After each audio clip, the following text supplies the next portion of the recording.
Здравствуйте, дорогие дети и уважаемые взрослые!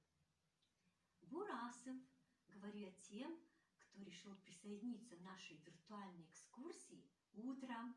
Добрый день, кто присоединился к нам днем.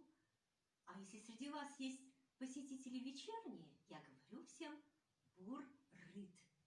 Мы находимся с вами в Центре комик-культуры имени Бориса Федотовича Шахова, что находится по адресу Первомайская, дом 5А, а проще Первомайская площадь.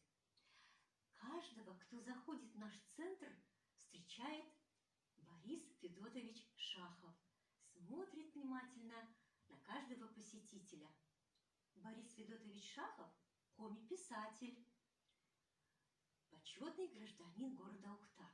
Вы можете спросить, а почему же наш центр назван его именем?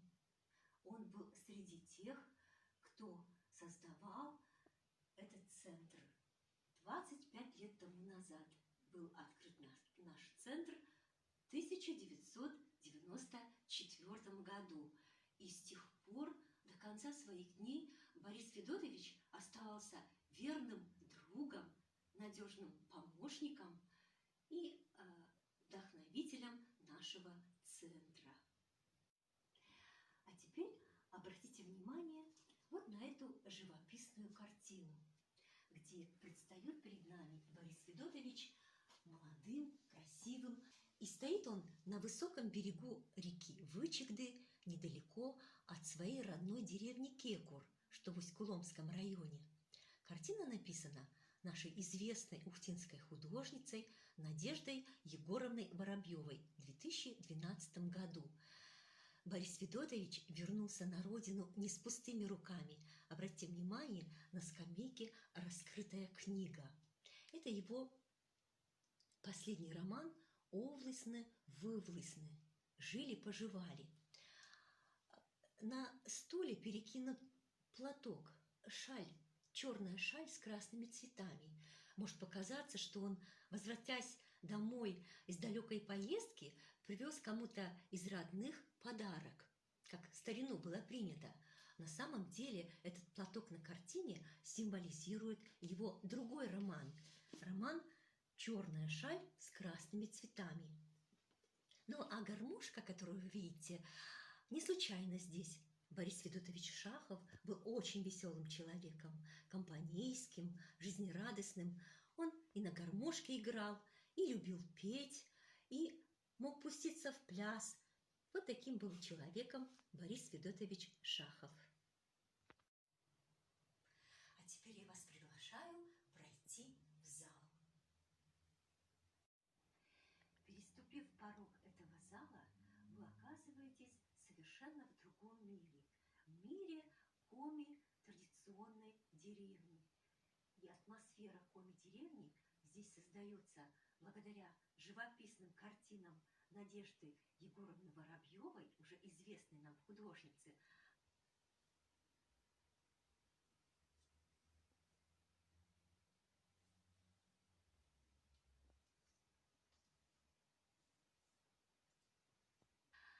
Благодаря этнографическому уголку, вон там вдали, посмотрите, и, конечно же, вот этим чудесным пейзажем деревенским, в этих 4 окнах-витринах. В каждом окне представлен отдельный уголок нашей огромной республики. Вот в этом окне вы видите землю Ударскую, самый западный район. Здесь протекают 2 реки – Вашка и Мезень. Дальше следующее окно – это следующая река, река Вычегда.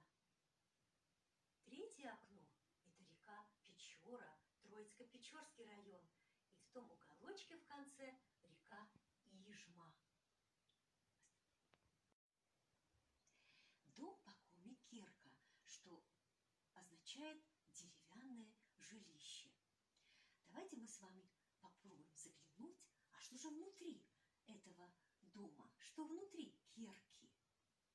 Представьте, что сейчас утро, мы открываем окошко и заглядываем внутрь. видим деревенскую кухню. Русская печь, утварь кухонная, посуда. Все красиво прибрано. Хозяйка на минутку вышла, оставила свою женскую половину дома. Картина называется «Патчворк. Место перед печкой». А теперь заглянули в эту же избу, но уже после обеда. И что мы видим? Вокруг стола собрались дети одной большой семьи. Да, не удивляйтесь, это все дети. Самому маленькому еще и годика нет, он лежит в колыбельке. Еще девочка одна, видимо, тоже еще не школьница, любопытничает, что же там старшие делают. А сколько в этой семье детей? Давайте вместе с вами попробуем посчитать. Вы же умеете считать на каком языке? Оти, кык, куим, ноль, вид, квайт, щижим, кукьямус. 8 детей в этой многодетной семье. В старину все семьи были многодетными. 8 – это еще не предел. 9, 10 и 11 детей было. Вот такая картина. И называется она «Домашнее задание». А теперь мы заглянули в это окошко в вечернее время. И что же мы видим? Много народу собралось здесь. Взрослые люди веселятся, танцуют, играют. Это вечеринка. Картина называется «Посиделки». В старину люди, чтобы отдохнуть, повеселиться, собирались в одном из домов, чаще всего в доме, где не было маленьких детей или вовсе не было детей, у какой-нибудь пожилой пары. Вот вы в уголке видите хозяев этого дома. Ну, а детям, конечно же, здесь не принято было находиться. А если дети оказывались в доме, то их место было на палатях. Видите, малыши, один уже спит, а второй еще не уснул, а подсматривает, что же там взрослые делают. В конце нашей экскурсии я предлагаю поиграть. Ну, играть, конечно, я одна не могу, поэтому я пригласила сегодня помощниц, девочек, Вику и Анну. Подойдите сюда, девочки.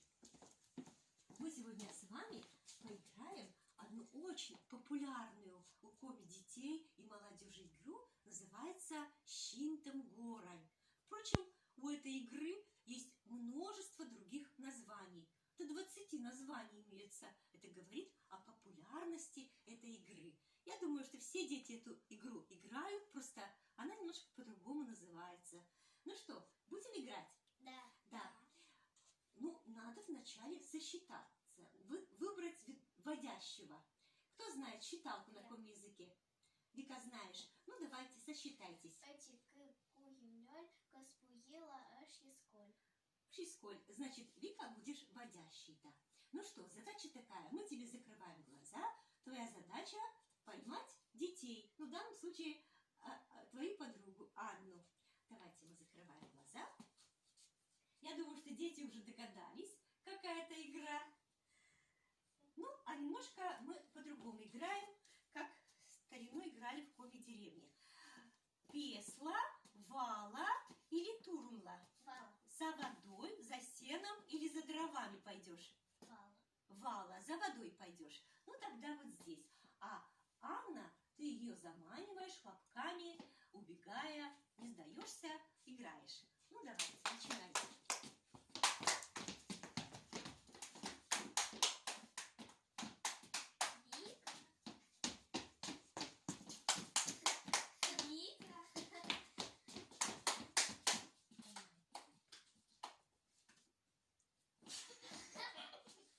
Ну вот, такая игра. А теперь надо по правилам игры, подожди, догадаться по прическе, либо по одежде, либо по росту, или еще по каким-то приметам нужно догадаться, кого ты поймала. Но в данном случае, конечно, это и так понятно, что ты поймала Анну.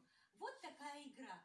Дети в эту игру могут играть и малыши, и взрослые. Я предлагаю поиграть с родителями, с вашими младшими братьями и сестрами. На этом, дорогие дорогие дети и уважаемые взрослые, мы завершаем сегодняшнюю нашу виртуальную экскурсию и говорим вам всем Аģis Летеч! до следующей